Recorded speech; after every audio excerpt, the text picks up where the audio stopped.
पाई का इतिहास हजारों साल पुराना है।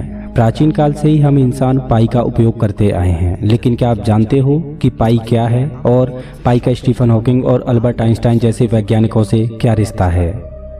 मैं जानता हूं कि बहुत से लोग गणित को पसंद नहीं करते, तो मेरा यकीन मानिए कि इस वीडियो में हम केवल पाई के रहस्य को जानेंगे और मैथ का तो बिल्कुल भी उपयोग नहीं करेंगे। दरअसल बात उस समय की है जब इंसानों ने पहले पहिए का आविष्कार किया।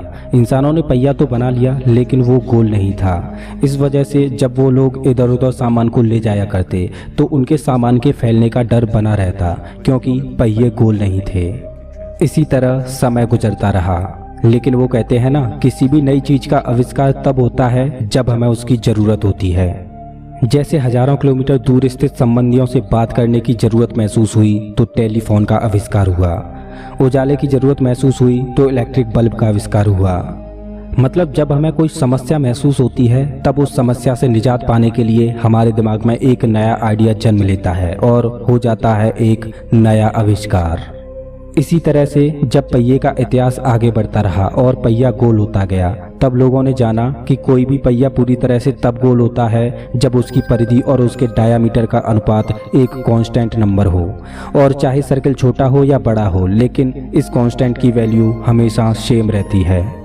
और उस कांस्टेंट नंबर को नाम दिया गया पाई, जिसको ग्रीक भाषा में 16वें नंबर पर मौजूद अक्षर से डिनोट किया जाता है। अब लोगों ने ये तो जान लिया कि किसी भी गोल आकृति में एक कांस्टेंट नंबर हमेशा रहता है, लेकिन लोग अब भी उस कांस्टेंट नंबर की यानी पाई की वैल्यू नहीं जानते थे। और मजे की बात तो ये है कि पाई की एग्जैक्ट वैल्यू तो हम आज भी नहीं जानते, और सुपर कंप्यूटर ने तो पाई की वैल्यू निकालने से हार मान ली। और कुछ लोगों ने तो अपनी पूरी जिंदगी ही पाई की वैल्यू निकालने में गुजार दी। वो लोग खुद तो गुजर गए, लेकिन पाई की वैल्यू अभी तक नहीं निकली। अब आप सोच रहे होंगे कि पाई की वैल्यू इतनी इम्पोर्टेंट क्यों है और इसकी वैल्यू निकालना इतना मुश्किल क्यों है। ये तो आसान है, हमने तो स्कूल में पाई की वैल्यू 22/7 पढ़ी थी।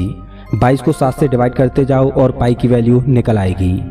लेकिन मेरे दोस्त, मैं आपको बता दूं कि जो आपने पाई की वैल्यू 22/7 पढ़ी है वो गलत है और आपने गलत पढ़ा है।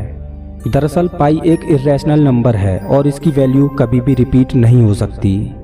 आपको जानकर हैरानी होगी कि बिना पाई की वैल्यू जाने हम स्पेस में कोई भी मिशन नहीं कर सकते, ना ही कभी हवाई जहाज बना पाते। खैर, जान लेते हैं कि 22/7 जो आपने अभी तक पढ़ा है वो आखिर क्या है।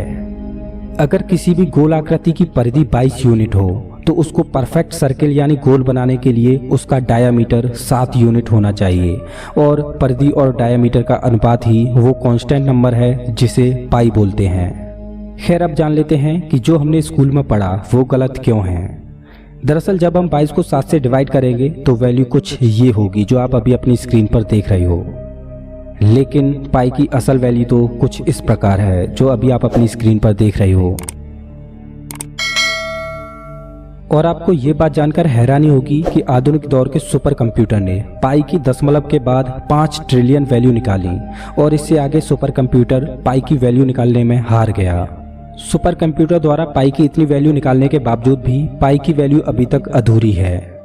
दोस्तों, चलिए अब जानते हैं पाई का एक अनोखा रहस्य जो आप नहीं जानते। क्या आप जानते हो कि पाई डे भी मनाया जाता है और वो है 14 मार्च। लेकिन पाई डे 14 मार्च को ही क्यों मनाया जाता है? तो इसका जवाब पाई की वैल्यू में ही छिपा है।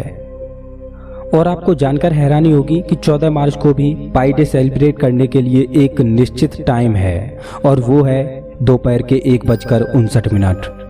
अब पाई डे इसी समय सेलिब्रेट क्यों किया जाता है? तो इसके लिए हमें पाई की वैल्यू को आगे बढ़ाना होगा।